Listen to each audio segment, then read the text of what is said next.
Hello everyone, welcome to our channel sunshine fortunes education. मेरा नाम गुंजन मल्होत्रा है।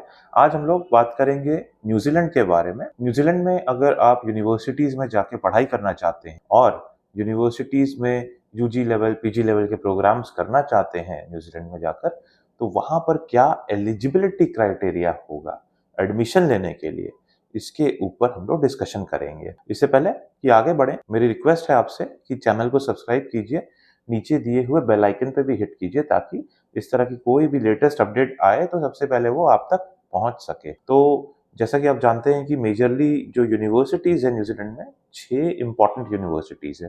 तो एक एक करके हम लोग यूनिवर्सिटीज का नाम लेंगे और फर्दर वहाँ के एलिजिबिलिटी क्राइटेरिया के बारे में डिस्कशन करें। पहला मैं आपको जो एलिजिबिलिटी क्राइटेरिया बताना चाहूंगा, मैं बताना चाहूंगा ऑकलैंड की जो यूनिवर्सिटी ऑफ ऑकलैंड है उसके बारे में।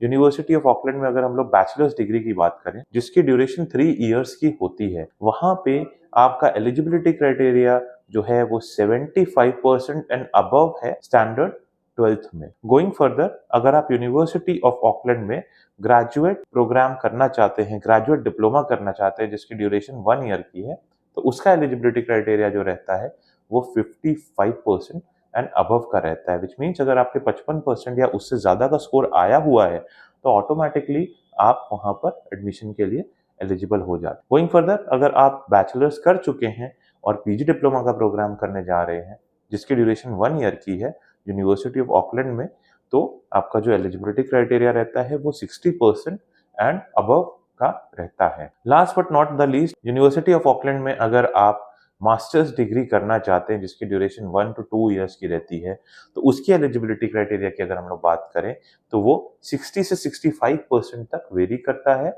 और मैं आपको ये बताना चाहूंगा कि इनकी एंट्री क्राइटेरिया इतनी हाई रैंक यूनिवर्सिटी का जो है वो कोई बहुत ज़्यादा नहीं है as compare to other countries जो कनाडा में है, यूएस में है। इस लेवल की रैंकिंग की जो यूनिवर्सिटीज रहती हैं, तो यूनिवर्सिटी ऑफ ऑकलैंड का एंट्री रिक्वायरमेंट बहुत रिलैक्स्ड है। विच मीन्स अगर आप एक एवरेज अबव एवरेज स्टूडेंट भी हो और आपका एक बहुत हाई रैंक यूनिवर्सिटी से पढ़ने का सपना है, तो आप यूनिवर्सिटी ऑफ ऑकलैंड में जाके एडमिशन आराम से ले सकते। गोइंग फर्दर, अब मैं आपसे बात करूंगा यूनिवर्सिटी ऑफ वाइकाटो के बारे में। यूनिवर्सिटी ऑफ वाइकाटो में अगर आप बैचलर्स प्रोग्राम करना चाहते हैं, अगेन ड्यूरेशन जो है 3 इयर्स है। Entry criteria 75% and above standard 12th में। यूजी लेवल का डिप्लोमा करना चाहते हैं, यहाँ पर भी वही 55% एंड अबव का एंट्री रिक्वायरमेंट है।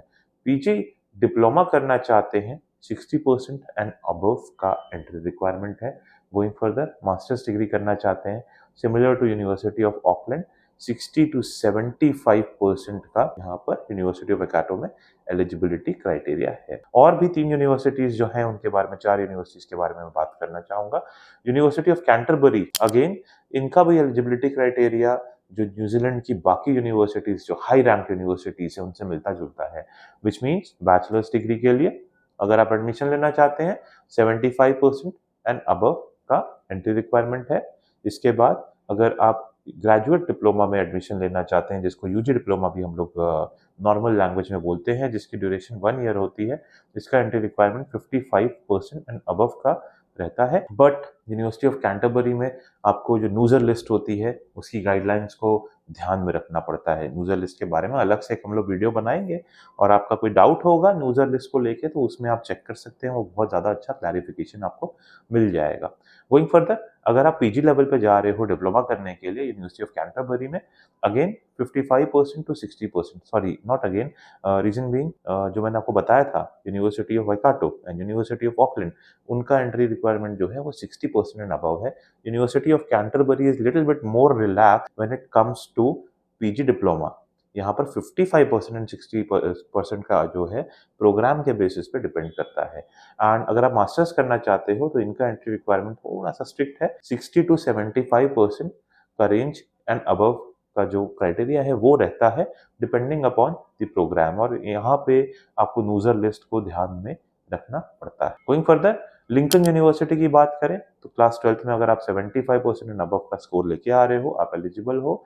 और गोइंग फर्दर, अगर यूजी डिप्लोमा करना है, अगेन 55% अबव का रिक्वायरमेंट एंड 60% एंड अबव का रिक्वायरमेंट है पीजी डिप्लोमा के लिए। 60 to 65% एंड अबव का एंट्री रिक्वायरमेंट जो है वो आपके मास्टर्स डिग्री के लिए है। विच मीन्स अगर बैचलर्स की बात करें तो बैचलर्स का आपका जो स्कोर है वो 60 to 65% का एक आपका एवरेज स्कोर आपके डिग्री प्रोग्राम में रहा हो। अब इसके साथ Auckland university of technology and Victoria university of Wellington की बात करें तो उनका भी मोटा-मोटा सेम एंट्री क्राइटेरिया रहता है। बैचलर्स डिग्री के लिए 75% एंड अबव स्टैंडर्ड 12th में, 55% and above for diploma UG level के डिप्लोमा प्रोग्राम्स के लिए, 60% एंड अबव पीजी लेवल के जो डिप्लोमा प्रोग्राम्स हैं उनके लिए, मास्टर्स डिग्री के लिए 60 टू 65% एंड अबव का जो रिक्वायरमेंट है वो रहता है। और अगर हम लोग बात करें न्यूजीलैंड के केस में यूनिवर्सिटीज के एंट्री रिक्वायरमेंट के बारे में, तो इनका एंट्री रिक्वायरमेंट कंपैरेटिवली ज्यादा रिलैक्स्ड है। वही अगर आप हायर रैंक यूनिवर्सिटीज में जाएंगे, यूएस में, कनाडा में, वहाँ एंट्री रिक्वायरमेंट ज्यादा स्ट्रिंजेंट। न्यूजीलैंड में फीस भी कंपैरेटिवली थोड़ी ज्यादा इकोनॉमिकल पड़ती है एंड पीआर की जो अपॉर्चुनिटीज है वो है ही। तो अगर आप लोग भी न्यूजीलैंड में जाके पढ़ना चाहते हैं तो आप हम लोगों को कांटेक्ट कर सकते हैं। हमारी जो टीम है वो आपको गाइड करेगी, हर हिसाब से हम लोग आपको हेल्प करेंगे। चाहे वीज़ा इंटरव्यू की प्रिपरेशन हो, चाहे वीज़ा एप्लीकेशन हो, चाहे ऑफर लेटर अरेंज करना हो, A to Z end to end सारी सर्विसेज आपको एक ही जगह पे मिल जाती है। प्लीज चैनल को सब्सक्राइब कीजिए, नीचे दिए हुए बेल आइकन पे क्लिक कीजिए और हमारी कॉन्टैक्ट डिटेल्स नीचे डिस्क्रिप्शन में दी हुई है। व्हाट्सएप लिंक पे भी क्लिक करके आप हम लोगों से कनेक्ट हो सकते हैं। May God bless you. I wish you a very happy learning.